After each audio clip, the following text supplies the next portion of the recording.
You take one bite of a chocolate bar in the checkout line, and before you've even finished swallowing, your brain is already asking for the next piece. You know you should stop. You don't stop. This exact moment happens to billions of people in nearly every country on the planet. Several times a day, sugar sits in your kitchen like the most ordinary substance in the world.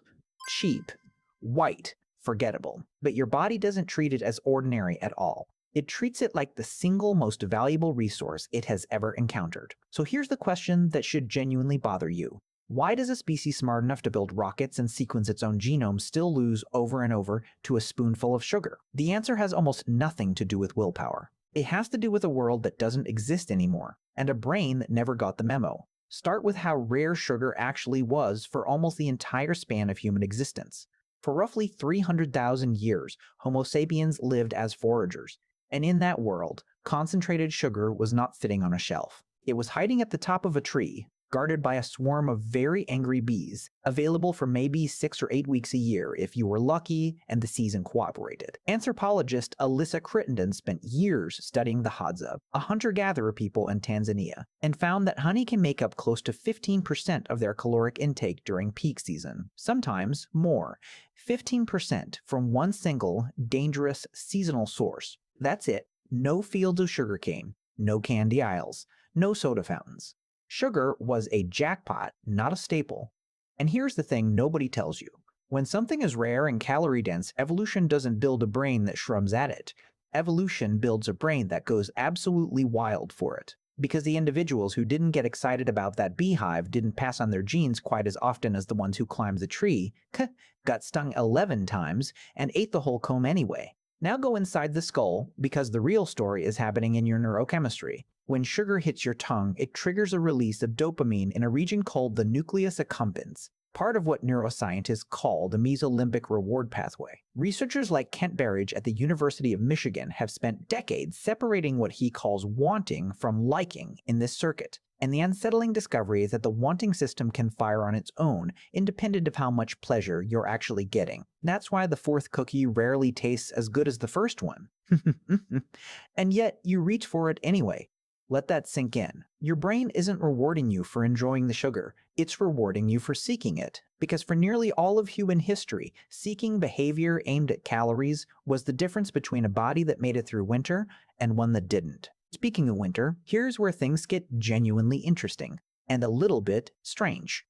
Fructose, the specific sugar found abundantly in fruit and honey, is metabolized almost entirely by your liver, and it's processed differently than glucose. Physician researcher Johnson at the University of Colorado has proposed what's sometimes called the fructose survival hypothesis, drawing a comparison to migratory birds and hibernating animals. Those animals gorge on sugary fruit before winter, and fructose metabolism in the liver triggers a cascade that promotes fat storage and can raise uric acid levels, essentially flipping a switch that says, store everything, a lean season is coming. Humans appear to carry a version of that same ancient switch. In a world with genuinely unpredictable food supply, a body that turned autumn berries into stored fat had a real survival edge. The problem, obviously, is that we kept the switch, and then we removed the lean season that used to turn it back off. There's a cooking angle to this story too, and it changes everything about how much sugar your body was ever built to expect. Primatologist Richard Ronham has argued, in what's often called the cooking hypothesis, that controlled use of fire didn't just make food taste better. It fundamentally changed human evolution. Cooked starches gelatinize and break down far more easily than raw ones, releasing glucose that the gut can absorb quickly instead of slowly. Once early humans, possibly as far back as Homo erectus, started reliably cooking roots and tubers, they suddenly had access to a steadier, denser flow of glucose than any raw food ape could manage. That glucose windfall, Rankin argues, is part of what fed the expansion of an increasingly hungry brain. So, in the strange way, the first campfire may have been one of the earliest chapters in humanity's long relationship with sugar. And that brain really is hungry, almost absurdly so. Despite making up only about 2% of your body weight, the human brain consumes roughly 20% of your resting energy budget, a ratio far higher than in most other mammals. And glucose is its preferred fuel. Some researchers, including anatomist Leslie Aiello, have connected this expensive brain to what's called the expensive tissue hypothesis, The idea that our ancestors' guts shrank as diets became more calorie-dense, freeing up energy for a rapidly expanding brain instead. A brain that hungry for a rapidly expanding brain instead. A brain that hungry for glucose doesn't just tolerate a craving for sugar. It practically demands one, whispering, in its own chemical language, "Feed me first, worry about the consequences later." This craving doesn't start in adulthood either. It starts almost at the beginning of life. Human breast milk is noticeably sweeter than the milk of most other primates, with lactose making up a significant share of its calories. And newborns show a measurable preference for sweet solutions within hours of birth, long before they've had any cultural exposure to candy or dessert. Developmental researchers have documented this using nothing more elaborate than a few drops of sugar water and a baby's facial expression. And the response is remarkably consistent across cultures and even across other mammals, including newborn rats. That's not a coincidence, and it's certainly not marketing. It's biology getting a head start, because a newborn who eagerly nursed had a better shot at surviving its first vulnerable year than one who was indifferent to the taste of milk.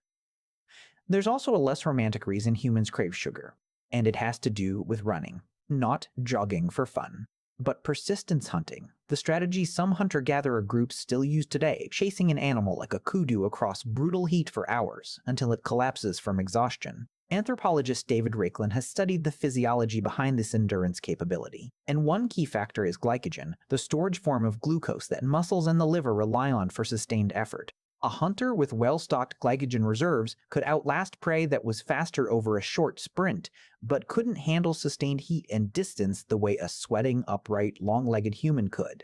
Craving sugar wasn't just about a sweet reward.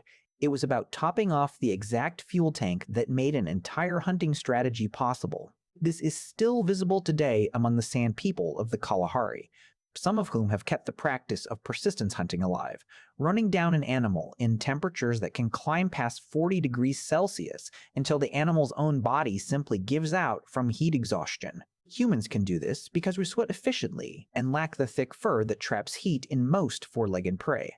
But that same endurance strategy is metabolically expensive, and glycogen doesn't refill itself for free. A forager who craved something sweet after a long chase wasn't being greedy. He was topping off the tank for the next chase. There's also a blood chemistry trap hiding inside every sugary snack, and it's one most people have felt without ever understanding it. When you eat something high in refined sugar, your blood glucose spikes fast.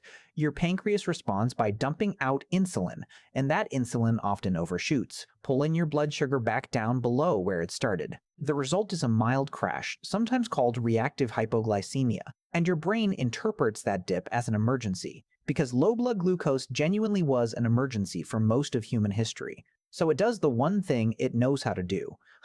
It craves more sugar immediately, to fix the very problem the last dose of sugar caused. But here's the twist nobody wants to admit.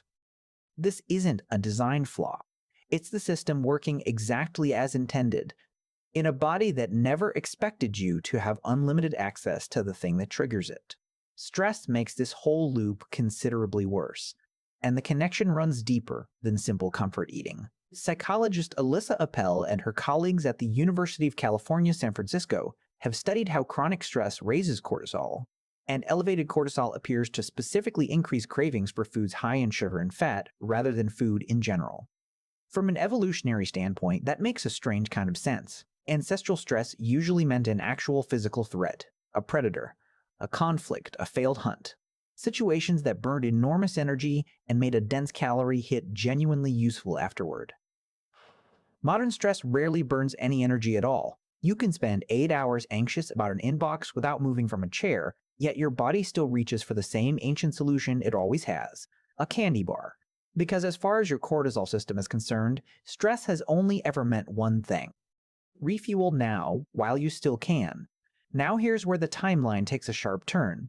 Because sugar didn't stay rare forever, it just took thousands of years to stop being rare. Sugarcane appears to have first been domesticated in New Guinea roughly 8,000 years ago, and from there it slowly traveled through Southeast Asia and into India, where crystallized sugar production developed within the last 2 millennia. For most of that journey, sugar remained a luxury. In medieval Europe, refined sugar was sold by apothecaries alongside medicines, priced closer to spices like pepper than to something you'd casually stir into tea. everything changed from roughly the 17th century onward, when large-scale sugarcane plantations expanded across the Caribbean and the Americas, built on the forced labor of enslaved Africans. And sugar shifted almost overnight, historically speaking, from an occasional luxury into an everyday commodity. Your ancient cravings didn't change one bit during any of this. What changed was the supply, and supply eventually won. But here's the part that turns all of this from an interesting fact into an actual problem. And it's not really about history at all. It's about your kitchen right now. That ancient wiring, built for a world where sugar was rare, seasonal, and physically hard to obtain, is now facing an environment engineered with real precision to exploit it. Food scientist Howard Moskowitz spent decades helping the food industry identify what he called the bliss point, the exact concentration of sugar that maximizes craving without tipping into overly sweet. And that research quietly shaped everything from soda formulas to breakfast cereal. A single can of soda can contain around 39 grams of sugar, roughly 10 teaspoons, more concentrated sweetness in one sitting than a Hadza forager might encounter across an entire ordinary week. You're not weak for craving it. You're running very old, very finely tuned software on very new hardware. Hardware built by people who studied that software for a living. Then there's the thirsty gene hypothesis, first proposed by geneticist James Neal back in 1962, which argues that populations who survived repeated cycles of feast and famine evolved genes that were extremely efficient at storing fat and sugar during any brief abundance, precisely because starvation was always waiting around the next bad harvest or failed hunt. A body that hoarded calories during the good months lived to reproduce during the bad ones. Read that again. Because it's the whole tragedy in one sentence. The exact biology that once saved our ancestors' lives is the same biology working against us now, in a world where the famine mostly never comes. And that mismatch has consequences you can measure in hospitals, not just in willpower struggles at the dinner table. According to the International Diabetes Federation, more than 530 million adults worldwide were living with diabetes as of 2021. The overwhelming majority of it type 2, a condition tightly linked to chronic excess sugar intake and insulin resistance. This isn't a story about individual failure. It's what happens when a craving forged over hundreds of thousands of years meets a food supply engineered in the last 100, sitting on shelves designed by people who understand your dopamine system better than you do. So think back to that checkout line. Standing there with the chocolate bar half unwrapped in your hand, you weren't failing a test of character. You were a hunter-gatherer brain, wired for scarcity, standing in an environment your ancestors would find almost unrecognizable, one where the beehive never runs out, the honey season never ends. And every gas station on every corner is quietly running the same reward experiment on you that Howard Moskowitz once ran in a lab. None of this means the craving is imaginary, or that it doesn't matter. If anything, understanding exactly where it comes from is the only real way to work with it, instead of constantly losing to it. The craving is ancient. The abundance is brand new. And the gap between those two things might be one of the strangest mismatches in the entire story of our species, right up there with the way our eyes still squint at screens that didn't exist a century ago. So here's what I actually want to know from you. If you found out today that your sweet tooth is basically a survival instinct passed down from roughly 10,000 generations of foragers, farmers, and honey hunters, does that make it easier to manage? Or does it honestly make it worse? And if you want more of these deep dives into why your body still acts like it's living in the last ice age, subscribe. Because this is exactly the kind of question we chase down here every single week, one strange evolutionary mismatch at a time.